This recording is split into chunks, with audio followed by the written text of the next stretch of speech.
LibreOffice ડ્રોમાં drawing text દાખલ કરવા પરના આ સ્પોકન ટ્યુટોરિયલમાં તમારું સ્વાગત છે. આ ટ્યુટોરિયલમાં આપણે શીખીશું કેવી રીતે ડ્રોઈંગમાં ટેક્સ્ટ સાથે કામ કરવું, ડ્રોઈંગમાં ટેક્સ્ટને ફોર્મેટ કરવું અને ટેક્સ્ટ બોક્સ સાથે કામ કરવું. આપણે આ પણ શીખીશું ઇન્ડેન્ટ, સ્પેસ સુયોજિત કરવા અને ટેક્સ્ટ અલાઇન કરવા, લાઇન્સ અને એરોમાં ટેક્સ્ટ ઉમેરો, કોલઆઉટ્સ અંદર ટેક્સ્ટ મૂકવું. ટેક્સ્ટ બે રીતે ઉમેરી શકાય છે. તે સીધું દોરેલા ઓબ્જેક્ટ્સ અંદર દાખલ કરી શકાય છે.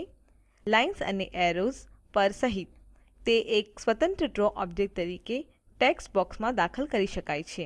અહીં આપણે ઉબુન્ટુ લિનક્સ આવૃત્તિ 10.04 અને LibreOffice સ્યુટ આવૃત્તિ 3.34 નો ઉપયોગ કરી રહ્યા છીએ.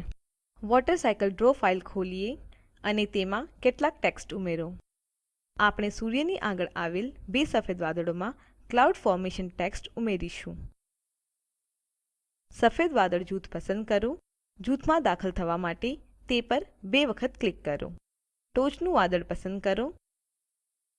હવે ડ્રોઈંગ ટૂલબારમાંથી ટેક્સ્ટ ટૂલ પસંદ કરો.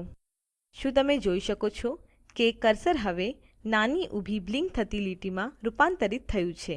આ ટેક્સ્ટ કર્સર છે. ક્લાઉડ ફોર્મેશન ટેક્સ્ટ લખો. હવે પેજ પર ગમે ત્યાં ક્લિક કરો. બીજા સફેદ વાદળ માટે સમાન જ ટેક્સ્ટ દાખલ કરો. જૂથમાંથી બહાર નીકળવા માટે પેજ પર ગમે ત્યાં ડબલ ક્લિક કરો. ચાલો હવે એ જ રીતે સૂર્યને નામ આપીએ. ઓબ્જેક્ટ ટેક્સ્ટમાં દાખલ કરવું આ કરતાં સરળ ન હોઈ શકે. આગળ ગ્રે વાદળના જૂથને પસંદ કરો.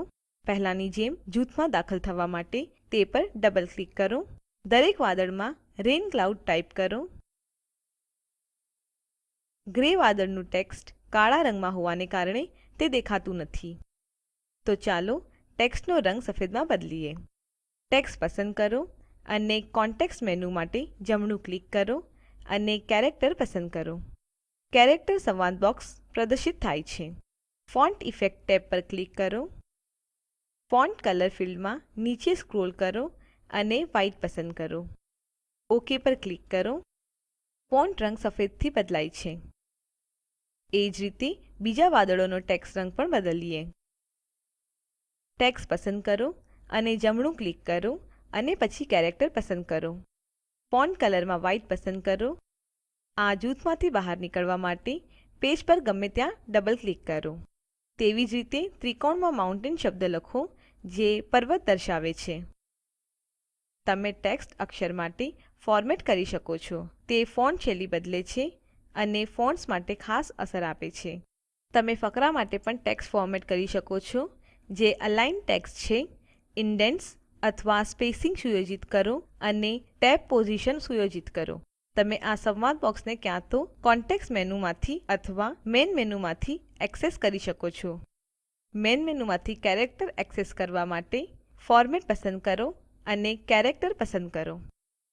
મેઇન મેનુમાંથી પેરેગ્રાફ સંવાદ બોક્સ એક્સેસ કરવા માટે ફોર્મેટ પસંદ કરો અને પેરેગ્રાફ પસંદ કરો. લંબચોરસમાં ભૂગર્ભ જળ ક્યાં સંચય થાય છે તે દર્શાવવા માટે એક જાડી કાળી લીટી દોરીએ. ડ્રોઈંગ ટૂલબારમાંથી લાઇન પસંદ કરો. કર્સર પેજ ઉપર ખસેડો. ડાબું બટન માઉસ દબાવો અને ડાબેથી જમણી તરફ ડ્રેગ કરો. એક આડી લીટી દોરો જે બે સમાન છિદ્રમાં લંબચોરસને વિભાજિત કરશે. જમીન બે ભાગમાં વહેંચવામાં આવે છે. હવે ચાલો લીટી પહોળી બનાવીએ. લીટી પસંદ કરો અને કોન્ટેક્સ્ટ મેનુ માટે જમણું ક્લિક કરો. લાઇન પર ક્લિક કરો. લાઇન સંવાદ બોક્સ દેખાય છે. સ્ટાઇલ ફિલ્ડમાં ડ્રોપ ડાઉન બોક્સમાં ક્લિક કરો. Ultra fine two dot 3 dash પસંદ કરો. વિડ્થ ક્ષેત્રમાં વેલ્યુ 0.17 વિડ્થ દાખલ કરો. ઓક ક્લિક કરો અને લીટીને પહોળી કરો. લંબચોરસ અંદર ગ્રાઉન્ડ વોટર ટેબલ ટેક્સ્ટ દાખલ કરો. પ્રથમ ટેક્સ્ટ ટૂલ પસંદ કરો. ડ્રોઈંગ ટૂલબારમાં આ કેપિટલ ટી વિકલ્પ છે. ડ્રો પેજ ખસેડો. હવે કર્સર તેની નીચે નાનો કેપિટલ આઈ સાથે પ્લસ સાઇનમાં પરિવર્તિત થયું. લંબચોરસ અંદર ક્લિક કરો. અવલોકન કરો કે ટેક્સ્ટ બોક્સ દેખાય છે. અહીં ગ્રાઉન્ડ વોટર ટેબલ ટાઇપ કરો. ટેક્સ્ટ બોક્સના કેન્દ્રમાં ટેક્સ્ટ અલાઇન કરવા માટે ટેક્સ્ટ બોક્સ અંદર કર્સર મૂકો. ટોચ પર સ્ટેન્ડર્ડ ટૂલબારમાં સ્ટેન્ડર્ડ ચિહ્ન પર ક્લિક કરો. એ જ રીતે ટેક્સ્ટ ઉમેરો. ત્રિકોણમાં rain water flows from land into river and sea લખો. અસાઇનમેન્ટ માટે આ ટ્યુટોરિયલ અટકાવો. એક ચોરસ દોરો. આ ટેક્સ્ટ દાખલ કરો. This is a square. Each angle in a square is 90 degree. A square has a 4 equal sides and 4 equal angles. The square is quadrilateral. Text સંવાદ બોક્સના વિકલ્પોની મદદથી આ ટેક્સ્ટ ફોર્મેટ કરો. ટેક્સ્ટમાં ફોન્ટ, સાઇઝ, સ્ટાઇલ અને alignment વિકલ્પો લાગુ પાડો. આકૃતિમાં એરોઝની ગોઠવણી કરો. આ એરોઝ જમીન, વનસ્પતિ અને પાણીના ભાગમાંથી પાણીનું બાષ્પીભવન દર્શાવે છે. સૌથી ડાબી તરફનો એરો પસંદ કરો. હવે ક્લિક કરો અને પર્વત તરફ ડ્રેગ કરો. મધ્યનો એરો પસંદ કરો. હવે ક્લિક કરો અને વૃક્ષો તરફ ડ્રેગ કરો. ત્રીજો એરો વાદળોના પાણીથી પાણીનું બાષ્પીભવન દર્શાવે છે. એક લાઈન દોરવા માટે કર્વ વિકલ્પ વાપરો, જે પર્વતો પરથી પાણી નીચે તરફ જતું દર્શાવે છે. ડ્રોઈંગ ટૂલબારમાંથી કર્વ પર ક્લિક કરો અને ફ્રી ફ્રોમ લાઇન પસંદ કરો. ડ્રો પેજ પર કર્સર પર્વતની આગળ મૂકો. ડાબું માઉસ બટન દબાવો અને નીચે ડ્રેગ કરો. તમે એક વક્ર રેખા દોરી છે. હવે દરેક એરોઝ માટે વર્ણનો ઉમેરીએ. જમણી તરફથી પ્રથમ એરો પસંદ કરો અને evaporation from rivers and C type કરો. પેજ પર ગમે ત્યાં ક્લિક કરો. ટેક્સ્ટ લાઇન પર દેખાય છે. નોંધ લો કે ટેક્સ્ટ બરાબર લાઇન પર છે અને તેથી તે સ્પષ્ટ નથી. લાઇન ઉપર ટેક્સ્ટ ખસેડવા માટે લાઇન પર ક્લિક કરો. ટેક્સ્ટ આડી મૂકવામાં આવેલ છે.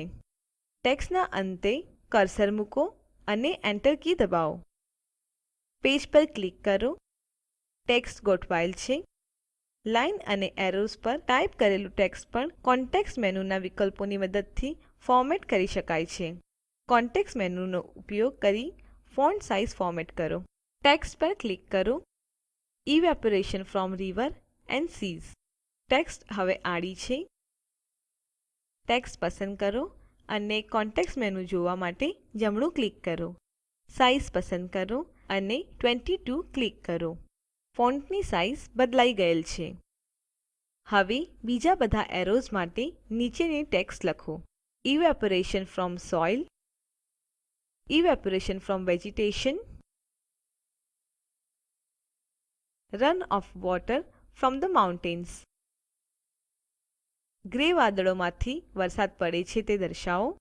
વરસાદ બતાવવા માટે ચાલો ડોટેડ એરોઝ દોરીએ, જે વાદળમાંથી નીચેની તરફ નિર્દેશ કરશે.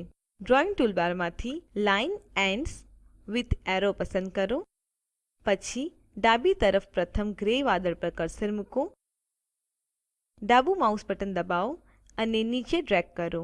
કોન્ટેક્સ્ટ મેનુ માટે જમણું ક્લિક કરો અને લાઇન પર ક્લિક કરો. લાઇન સંવાદ બોક્સ દેખાય છે. સ્ટાઇલ ડ્રોપ ડાઉન પર ક્લિક કરો અને 2 ડોટ્સ 1 ડેશ પસંદ કરો. ઓકે પર ક્લિક કરો. આપણે ડોટેડ એરો દોર્યા છે. આ વાદળ માટે વધુ 2 એરોઝ કોપી અને પેસ્ટ કરો. હવે અન્ય વાદળ માટે 2 એરોઝ કોપી અને પેસ્ટ કરો. હવે ડોટેડ એરોઝ માટે રેન ટેક્સ્ટ ઉમેરો. વોટર ઓબ્જેક્ટની ઉપરના ટેક્સ્ટ બોક્સમાં evaporation to form the clouds text type કરો. ડ્રોઈંગ ટૂલબારમાંથી ટેક્સ્ટ ટૂલ પસંદ કરો અને બતાવ્યા પ્રમાણે ટેક્સ્ટ બોક્સમાં દોરો. તે અંદર evaporation to form the clouds લખો.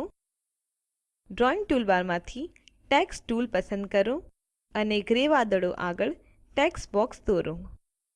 તે અંદર કન્ડેન્સેશન ટુ ફોર્મ રેન ટાઇપ કરો. પ્રથમ ટેક્સ્ટ બોક્સની સરહદ પર ક્લિક કરી ટેક્સ્ટ બોક્સ ખસેડો. હવે તેને ઈચ્છિત સ્થાન પર ડ્રેગ કરો અને છોડો. અગાઉના પગલાંઓ અનુસરો. ટેક્સ્ટ બોક્સનો ઉપયોગ કરી વોટરસાયકલ ડાયાગ્રામ શીર્ષક આપો અને ટેક્સ્ટને બોલ્ડમાં ફોર્મેટ કરો.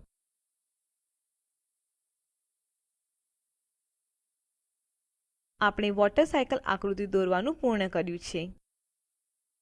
હવે કેલઆઉટ્સ વિશે શીખીએ. કેલઆઉટ્સ શું છે? તેઓ ખાસ ટેક્સ્ટ બોક્સ છે જે ડ્રોઈંગ પેજમાં ઓબ્જેક્ટ્સ અથવા સ્થાન માટે તમારું ધ્યાન ખેંચે છે.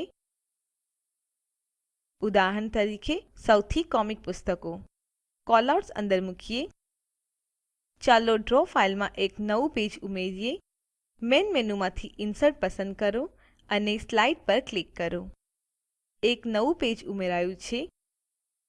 કેલઆઉટ્સ દોરવા માટે ડ્રોઈંગ ટૂલબાર પર જાઓ. કેલઆઉટ ચિહ્ન આગળ નાના કાળા ત્રિકોણ પર ક્લિક કરો. વિવિધ કેલઆઉટ્સ દર્શાવવામાં આવેલ છે. રેક્ટેન્ગ્યુલર કેલઆઉટ પર ક્લિક કરો. પેજ ઉપર કર્સર ખસેડો. ડાબું માઉસ બટન દબાવો અને ડ્રેગ કરો. કેલઆઉટ. તમે કેલઆઉટ દોર્યું છે. તમે કેલઆઉટ અંદર ટેક્સ્ટ દાખલ કરી શકો છો, એ જ રીતે જેમ તમે અન્ય ઓબ્જેક્ટમાં કર્યું હતું. ડબલ ક્લિક કરો અને કેલઆઉટ અંદર this is an example text type કરો. લીબરઓફિસ ડ્રો પરનું આ ટ્યુટોરીયલ સમાપ્ત થાય છે. આ ટ્યુટોરીયલમાં તમે શીખ્યા કેવી રીતે ડ્રોઈંગમાં ટેક્સ્ટ સાથે કામ કરવું, ડ્રોઈંગમાં ટેક્સ્ટને ફોર્મેટ કરવું, ટેક્સ્ટ બોક્સ સાથે કામ કરવું, ટેક્સ્ટને ઇન્ડેન્ટ, સ્પેસિંગ અને અલાઇન કરવું, લાઇન અને એરોઝમાં ટેક્સ્ટ ઉમેરવું, કેલઆઉટ્સ અંદર ટેક્સ્ટ મૂકવું. આ અસાઇનમેન્ટનો પ્રયાસ કરો. આ સ્લાઇડમાં બતાવ્યા પ્રમાણે નોટબુક લેબલ અને આમંત્રણ પત્ર બનાવો. નીચે લિંક ઉપર ઉપલબ્ધ વિડિયો જુઓ. તે સ્પોકન ટ્યુટોરિયલ પ્રોજેક્ટ માટે સારાંશ આપે છે. જો તમારી બેન્ડવિડ્થ સારી ન હોય તો તમે ડાઉનલોડ કરી તે જોઈ શકો છો. Spoken tutorial project team spoken ટ્યુટોરિયલોની મદદથી વર્કશોપ આયોજિત કરે છે. જેઓ ઓનલાઈન પરીક્ષા પાસ કરે છે તેમને પ્રમાણપત્રો આપે છે. વધુ વિગતો માટે contact@spoken-tutorial.org ઉપર સંપર્ક કરો. Spoken tutorial project talk to a teacher પ્રોજેક્ટનો એક ભાગ છે જે આઇસીટી એમએચઆરડી ભારત સરકાર દ્વારા શિક્ષણ પર નેશનલ મિશન દ્વારા આધારભૂત છે. આ મિશન વિશે વધુ માહિતી આ લિંક ઉપર ઉપલબ્ધ છે. spoken-tutorial.org/nmeict-intro. આઈઆઈટી બોમ્બે તરફથી ભાષાંતર કરનાર કૃપાલી પરમાર અને રેકોર્ડિંગ કરનાર હું જ્યોતિ સોલંકી વિદાય લઉં છું. જોડાવા બદલ આભાર.